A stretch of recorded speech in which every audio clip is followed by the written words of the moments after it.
Untuk memulai, nanti setelah itu akan dilanjutkan oleh Pak Quraish Shihab. Monggo silahkan Gus Bah. Minta tisu, Pak Quraish biasanya butuh tisu, belum ada tisu. Bilang Pak itu.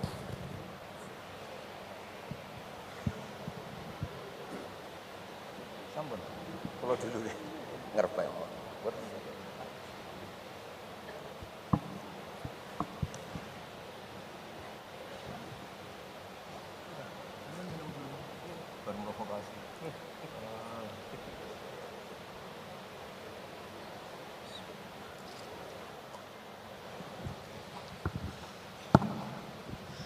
Assalamualaikum warahmatullahi wabarakatuh. Alhamdulillahirabbil alamin wassalatu wassalamu ala asyrofil mursalin sayyidina maulana Muhammadin wa ala alihi wa sahbihi asma'in amma ba'du. Yang sangat saya hormati wonten Abi Profesor Quraish Shihab, wonten Bu Aufa, Profesor Aufa, wonten semua orang-orang UGM, semua yang saya hormati, termasuk niki moderator nih Pak Munjid. Saya seperti yang dikatakan Bu Aufa, saya ini termasuk kiai yang nggak suka kalau ngisi acara dikasih judul, karena itu teror. Teror juga mendikte. Saya berkali-kali bilang itu ibarat saya ini dokter jantung, ngerti pasien saya itu bahaya karena punya penyakit jantung. Tapi pasiennya tanya cara ngobati jerawat. Jadi yang masalah serius yang saya tahu saya dokternya, tapi pasiennya yang nunjuk, Gus ini saya punya penyakit kulit, tolong obati. Padahal saya tahu penyakit beratnya itu apa? Jantung. Tapi karena ini acara memang harus ada judul, saya terima judul ini, meskipun tadi Pak Munjid bilang ada judul itu berarti ada masalah dalam ukhuwah, kata beliau. Saya tadi karena sudah dipuji ahli Quran, sebelumnya terima kasih, tadi saya sepakat sama Pak Quraish. Terima kasih pada UGM karena sudah memberi gelar Pak Quraish Kiai Haji. Biasanya hanya Profesor Doktor, ini nggak ada Kiai Haji, ini spesial. Ini penganugerahan Kiai Haji dari UGM, itu keren betul. Ini Mbak Naswa harus mencatat itu penghormatan. Ini yang ngasih gelar Kiai Haji itu UGM. Jadi karena nggak punya alumni yang jadi kiai, yang ngasih gelar orang lain gitu kira-kira. Begini masalah solusi ya. Saya punya sekian cerita, tadi sudah dipuji ahli Quran, saya cerita yang Quran saja. Tidak semua masalah itu penyelesaiannya harus dimarahin atau ditegur atau lewat proses hukum formal atau hukum positif atau pengadilan. Tadi di hotel saya suruhan beliau sudah cerita tentang materi yang saya utarakan. Begini ada sekian contoh, dan itu awal dari nggak ada kekerasan, tetap menjaga ukhuwah, karena modelnya penyelesaian yang tidak menyinggung, tidak mengadili, tidak mendiskreditkan, tidak memojokkan. Saya punya sekian cerita dan ini boleh dikulak Pak Munjid untuk ngiai di UGM, saya sahkan tanpa hak royalti. Saya itu sering Prof, kiai-kiai yang jadi mubalak sering terima kasih sampai Gus, alhamdulillah kulaannya bisa saya jual katanya. Karena saya ini sudah kiai resi, gak mau kemana-mana, tapi yang kulaan banyak diretailkan. Terus terima kasihnya sama saya. Dan karena saya ikhlas ya tidak dapat royalti. Tapi sudahlah, royaltinya surga saja. Saya cerita yang rileks-rileks. Khalilur Rahman Ibrahim itu pernah ingin, karena penat ya, mikir umat itu penat, capek, ingin masalahnya selesai dan nggak mungkin selesai, sehingga beliau minta umur panjang supaya punya waktu panjang untuk menyelesaikan problem umat.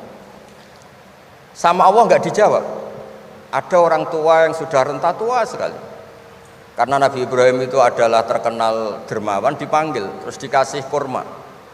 Dikasih kurma itu makan itu meler lagi, makan meler lagi. Terus Nabi Ibrahim masuk kamar, ya Allah saya batalkan doa minta umur sampai tua. Ternyata engkau jawab, kalau terlalu tua kayak itu. Terus kedua, Nabi Dawud. Ini cerita dulu ya, jangan ditiru. Saya ulang lagi cerita dulu, jangan ditiru. Nabi Dawud itu terkenalnya ini. Itu punya istri itu 99. Ini cerita dulu. Kalau sekarang maksimal 4 itu saja kalau berani. Kata orang Madura itu kalau ingin punya istri 2, 4 tuh 1 tambah 1 sama dengan 0 Gus, karena semuanya lari. Tapi ketika melihat satu perempuan yang cantik itu beliau ingin sekali. Ketika penasihatnya bilang engkau sudah punya 99 tapi tidak ada yang kayak itu. Saya masih ingat sama Profesor Zaini ketika nerjemah inna hadza akhi lahu tisuna najah itu. Saya tanya sama Prof Zaini, abahnya Bu Ovain. Pak Zaini kenapa masih ingin yang satu lagi padahal sudah punya 99? Kata Nabi Daud, tidak ada yang kayak itu. Terus saya guyon sama beliau, berani berargumentasi ini depan Bu Latifah, ya jangan, ini kata Nabi Daud, tidak kata saya. Singkat cerita terus Allah ternyata nggak negur Nabi Daud dengan apalagi mempermalukan, negur depan umum atau di medsos atau yang mempermalukan. Allah bikin drama, yaitu ngutus 2 malaikat. Nabi Daud pas itu raja, 2 malaikat datang tergopoh-gopoh menunjukkan kalau sedang ada masalah yang serius, yang krusial. Nabi Daud sampai kaget, fafazi aminhum, kaget betul Nabi Daud, tahu-tahu ada orang di depannya terus tanya, kenapa kamu tergopoh-gopoh? Saya ini punya masalah berat ya Nabi Allah Daud. Apa masalah kamu? Ini saudara saya sudah punya kambing 99, minta saya yang punya kambing hanya 1, gimana cara jenengan? Oh kamu udah adil, kamu rakus, dimaki-maki yang punya 99. Sudah ini keputusan final, sudah, pulang. Bareng setelah pulang, loh itu gue banget kata Nabi Daud. Enggak ditegur, Allah pakai drama. Jadi masalah sekarang adalah amar ma'ruf nahi mungkar sudah kehilangan seni bikin yang tanpa masalah, yang tidak menimbulkan masalah baru gitu. Jadi intinya itu ada penyelesaian masalah yang enggak harus seperti itu gitu, pakai drama, pakai apalah yang. Terus cerita ketiga, banyak peristiwa-peristiwa sosial, saya ulang lagi, peristiwa-peristiwa sosial yang penyelesaiannya itu juga agak lewat pengadilan. Ada ayat wa Daud wa Sulaiman idh yahkumani fil harthi idh nafashat fihi wa namul qaum. Itu yang diceritakan di beberapa tafsir. Ada cerita unik begini, ada 2 perempuan kakak beradik, sama-sama punya anak, kebetulan sama-sama ganteng. Karena masih kecil itu kan mirip, saya ulang lagi, karena masih kecil itu mirip. Karena sama-sama Arab, tidak Arab sama Kebumen. Kalau sama Kebumen kan hidungnya beda, sama-sama Arab, bukan sama-sama Arab, sama-sama ganteng. Singkat cerita, yang satu ini dimakan serigala, anaknya yang satu dimakan serigala. Kemudian semuanya mengklaim yang dimakan tuh anak kamu, bukan anak saya, sehingga anak satu ini milik saya. Yang satu bilang ini anak saya yang selamat, yang anak kamu dimakan serigala. Nabi Daud ketika ada pengadilan seperti itu menghukumi yang argumentasinya meyakinkan. Sudah ini milik kamu karena kamu lebih berargumentasi.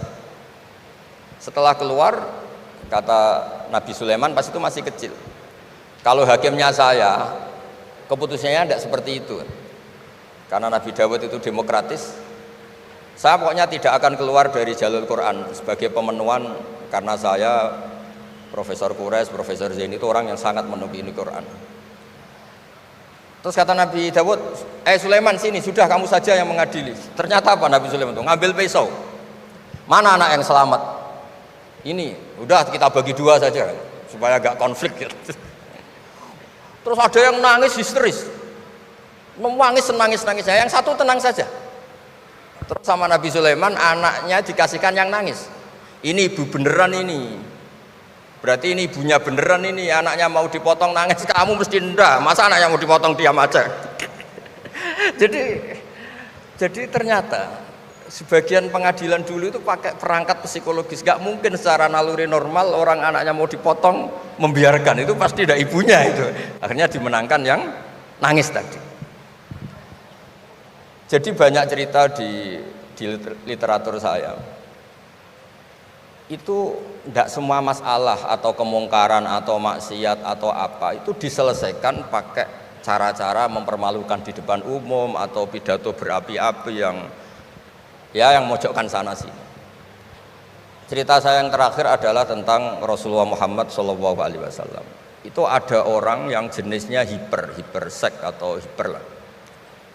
Itu dia mau masuk Islam tuh problemnya karena dilarang zina, dilarang seks bebas. Gaduh di masjid itu. Nabi memang kalau nemuin tamu di masjid karena itu wilayah publik. Nabi tanya, loh kenapa gaduh? Itu ada pemuda yang ingin masuk Islam tapi yasta'dzinu fi zina. Dia minta izin supaya tetap boleh zina. Nah, kenapa gaduh? Semua sahabat melarang karena itu nggak mungkin. Makanya nggak boleh ketemu jenengan itu.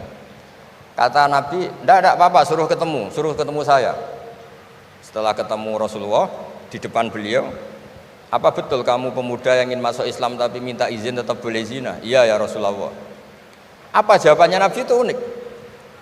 Atuhibbuhu li ummik pertama. Kamu suka kalau ibu kamu profesinya seperti itu kemudian dinikmati hidung-hidung belang? Enggak Nabi. Kalau ada orang gitu sama ibu saya tak pukul. Atuhibbuhu li bintik. Kamu suka punya putri yang jadi mainannya orang-orang hidung belang? Ya enggak Nabi.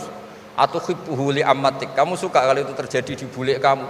Sampai nyebut sekian orang-orang yang dicintai pemuda itu. Akhirnya pemuda itu, wallahi, demi Allah saya tidak pernah melihat sesuatu seburuk zina, seburuk itu. Dan demi Allah saya tidak akan zina lagi. Jadi logikanya diset oleh Nabi, dan Nabi tidak ngancam neraka, tidak marah, tapi logikanya diatur. Itu pula yang sering digunakan di Quran, sering ada kata kul aro'aitum, ya kan banyak di Quran. Aro'aitum itu orang diajak berpikir bersama.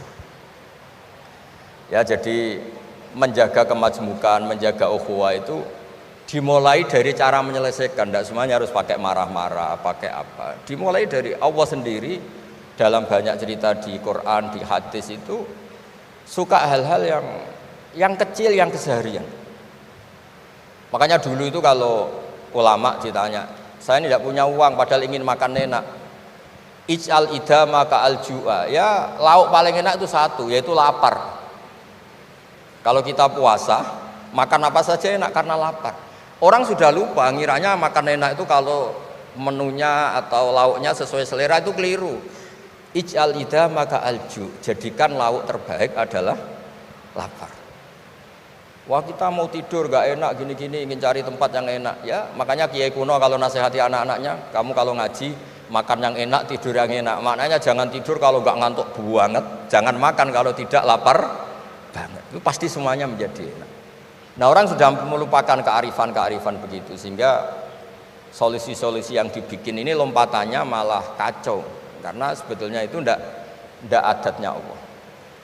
Terus yang terakhir, ini makalah yang saya bawa dari dalam. Ini mungkin nanti Pak Munjid bisa belajar. Bisa ya tadi, bisa dijual ini. Karena sekarang itu ngaji itu pokoknya keren lah sekarang itu. Ngaji sekarang tuh fid dunya hasanah wa fil akhirati hasanah. Dulu ngaji itu hanya fil akhirati hasanah, enggak dapat apa-apa. Kalau sekarang tuh fid dunya hasanah wa fil akhirati enggak jelas. Karena sudah dapat upah itu. Nah, ini cerita, ini di tafsir Qurtubi, nafsiri ayat la khaira fi katsirin min najwahum illa man amara bi shadaqatin.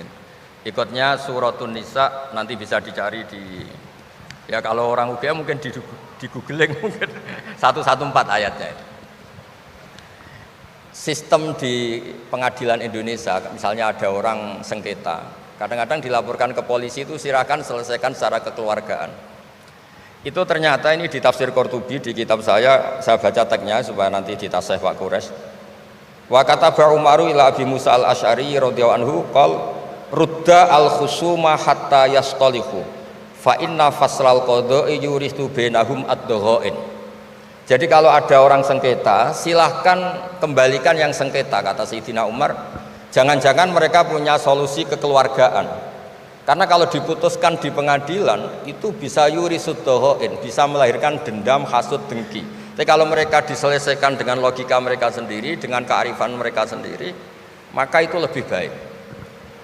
Ini juga yang dilupakan, setiap ada masalah itu dikasuskan di pengadilan. Padahal ini andaikan saya dalam posisi pengamat politik mungkin cerita, padahal bisa diselesaikan dijadikan menteri misal, tapi itu tidak wilayah saya itu. Tapi itu tidak wilayah saya. Andaikan saya datang sebagai pengamat politik mungkin contohnya itu, tapi saya tidak masuk wilayah itu. Cerita-cerita itu masyhur itu. Dulu ini cerita lagi ke Habib Quraisy di Abi Quraisy ya. Pernah ada orang itu saking solehnya beli tanah. Mestinya beli tanah seisinya. Lala tanah itu emasnya banyak. Setelah itu orang itu bilang, saya ini hanya beli tanah kok isinya emas banyak, ini gimana? Bilang sama penjualnya. Penjualnya nggak mau, enggak, saya jual tanah seisinya, emas itu milik kamu, enggak, saya beli tanah kok dapat emas. Itu dulu penyelesaiannya bilang, kamu punya anak putri, kamu punya anak laki, ya sudah besanan saja biar gak kelio. Jadi dulu banyak cerita-cerita kearifan yang orang tuh udah harus rame-rame di pengadilan. Ya tadi andaikan saya politik, mungkin contohnya nggak usah di MK lah, dimenterikan gitu. Bisa andaikan saya politikus.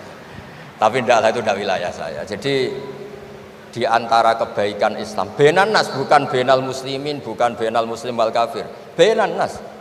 Kita rukun sesama non muslim itu juga ajaran Islam. La khaira fi katsirin min najwahum. Diskusi apapun tidak baik kecuali diskusi-diskusi yang menyuruh kebaikan, menyuruh sedekah, au islahim benan nas, atau diskusi yang menjadikan kita baik-baik saja, hubungan kenegaraan, hubungan kebangsaan, hubungan kemanusiaan baik-baik saja. Ya, sekian mukadimah saya, nanti ditambahi Abi Kures, Profesor Kures. Sekian, dan saya tidak salam dulu karena pasti provokatornya ini merovokasi lagi. Jadi kalau moderator itu kan bikin sesuatu indah, ini jadi tidak indah. Masa orang sesantun saya dibilang harimau, itu kan kacau itu nggak bener itu. Karena kalau di Indonesia, oh ini negara nggak bener, kayak hukum rimba, yang kuat menang, yang kuat itu kan harimau, wah jadi masalah kan. Tapi saya maafkan karena di dunia kiai ini masih mu'alaf latihannya. Saya alhamdulillah orang-orang UGM memang sering ketemu saya.